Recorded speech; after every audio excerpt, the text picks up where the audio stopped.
Hey devs, ever feel like Redux Toolkit is a powerful tool but tricky when it comes to complex state management? Or maybe your app's logic gets clunky when you add data fetching? Trust me, today's guide is a game changer. We are going to take a basic Redux powered to-do app and turn it into a smooth, efficient powerhouse by combining Redux Toolkit with TanStack Query caching. Finish this video and you'll be managing state like a pro.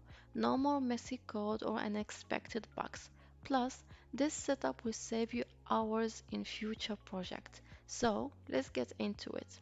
So this is our existing to-do app. We are using Redux Toolkit to handle to-dos and we want to add app limitations without any hard code in them or relying on any props. That's where TanStack Query comes in. It is the perfect way to cache our app's configuration data. We'll tackle this step by step so you can see exactly how this setup simplifies your logic and unlock a clean state management. So let's get into it. So step number one, we need to set up a TanStack query for configuration caching. First, we'll define our app limitation using a TanStack query hook to cache and fetch limits. This will keep our configuration data separated from our UI logic. And this is where it comes that separation of concerns. So I created a new hook here that I call use app limitation. And this what it does for me, it fetches the maximum numbers of to-dos that are allowed. So for example, I want to allow my users only to add 2 items in their to-dos. Okay, so this data will be cached by TanStack Query so we can easily access it anywhere in our application. And that's why what we have done here, if you're not familiar with TanStack Query, we imported useQuery function or hook from TanStack Query, and then we defined our custom hook, and all what it does is that it returns for us that useQuery hook. And that useQuery hook accepts many parameters, but the main two which are mandatory are these two. So the first one is the query key, like your identifier for your API call. Okay. As for HTML, you have IDs like a unique identifier.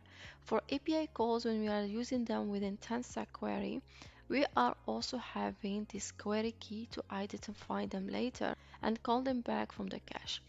And here what I named this call is app limits. And you can call this thing anything you like.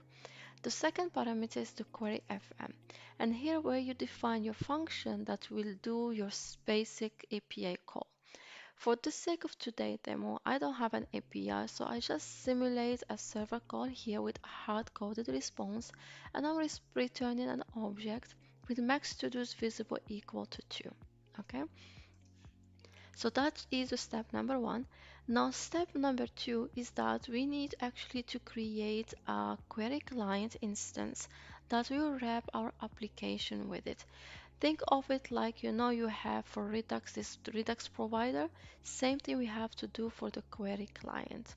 And the way you will do it, we'll do the same thing as we do for the Redux.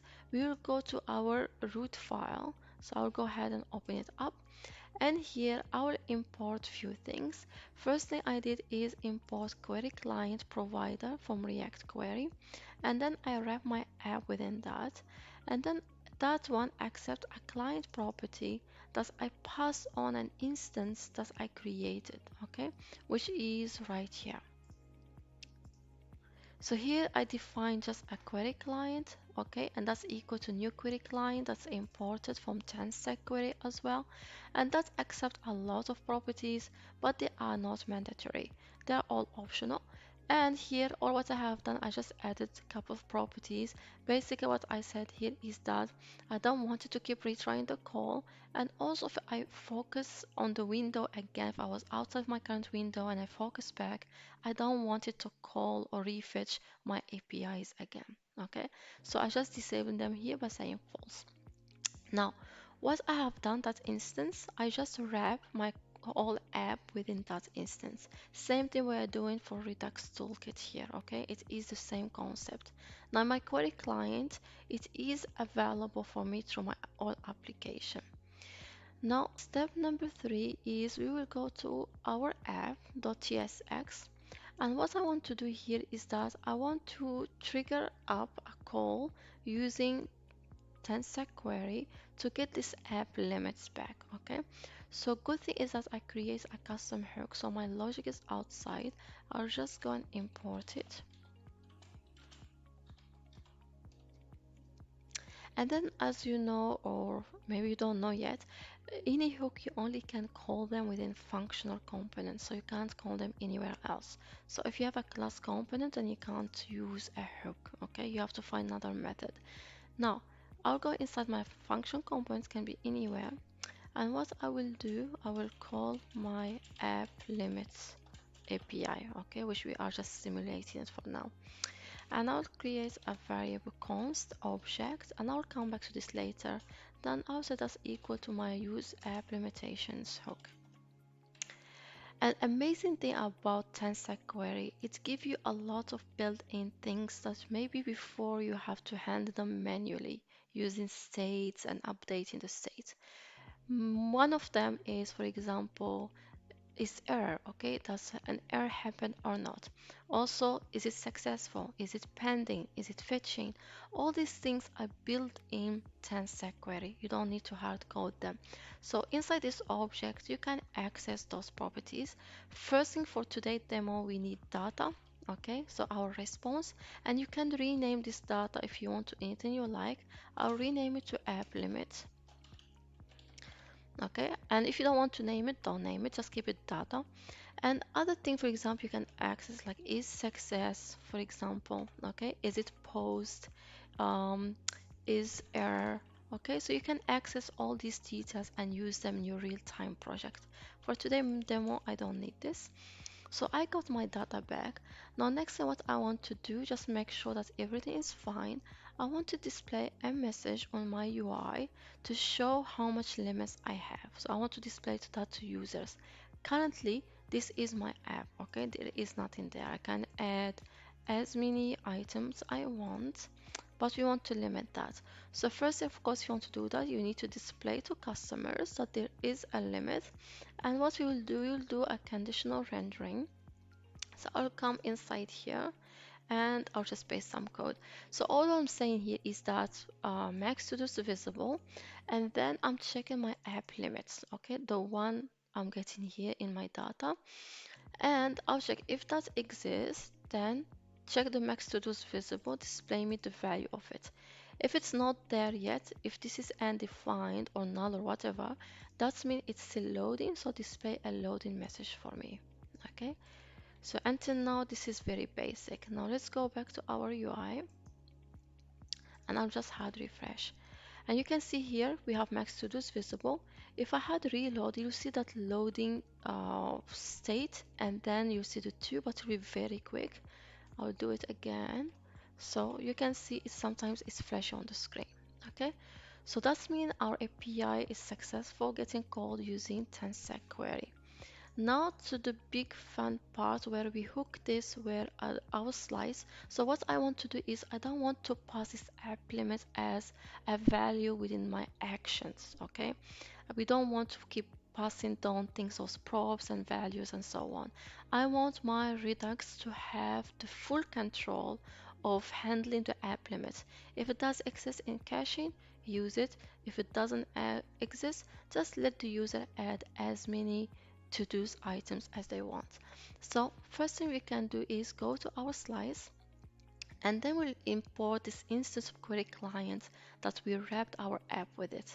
Okay, so I'll go here, import query client, the instance I created, and then I'll go back down here in my action that it get triggered.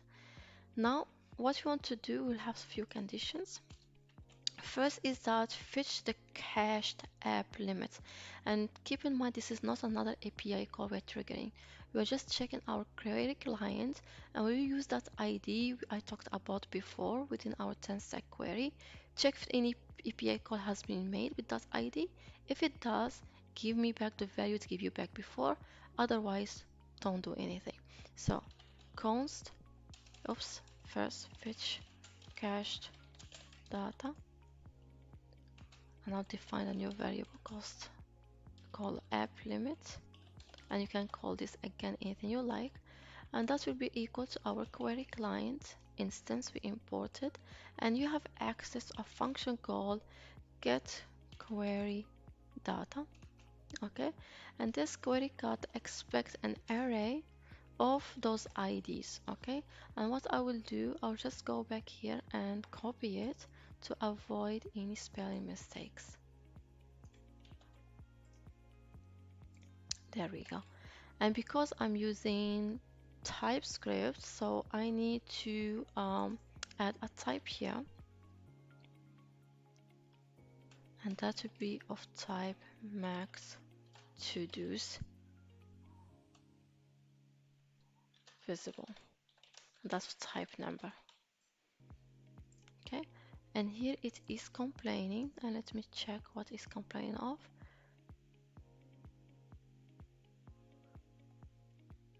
And that's because here I did a mistake. I don't want get queries data, I want get query data. So a single query. Great. So this is good, this is happy. Now I want to check if my app limit exists, okay, and or state dot to-dos, state dot to-dos dot length, check that is smaller than the app limit dot max to-dos visible. Okay, so we are checking first that exists, and then make sure also the list of the to-dos is smaller than the app limit visible. Okay, now we can go here and do our condition. If that's all good and happy, then we'll just set dot to-dos dot push, and we'll do action dot payload dot to-dos.